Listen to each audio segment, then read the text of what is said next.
Zdravo đaci, kako ste danas? Jeste li spremni za rad? Danas hoću da naučimo razliku između komunikativne i predikatske rečenice. Lako je, vidjet ćete. Krećemo. Komunikativna rečenica je rečenica koja iznosi završenu informaciju. Ona počinje velikim slovom, završava se tačkom, uzvičnikom ili upitnikom. Drugačije je zovemo rečenicu u širem smislu. Ovo zvuči dosadno. Ajde ovako da probamo. Recimo, zapratio sam njen kanal. Koliko imate rečenica koje počinju velikim slovom, a završavaju se tačkom? Jednu. Toliko imate komunikativnih rečenica. Recimo, blokirat ću ga jer mnogo hejtuje. Koliko imate rečenica koje počinju velikim slovom, a završavaju se tačkom? Jednu. Eto, toliko imate i komunikativnih rečenica. Jasno.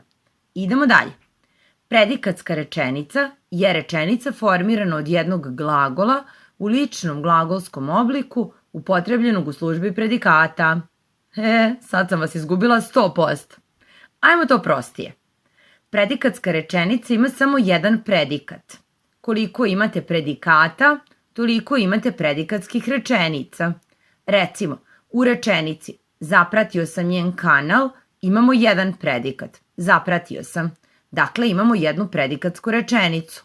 U rečenici blokirat ću ga jer mnogo hejtuje. Imamo dva predikata. Blokirat ću i hejtuje. Dakle, imamo dve predikatske rečenice.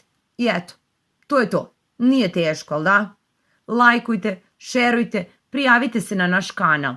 Pozdrav!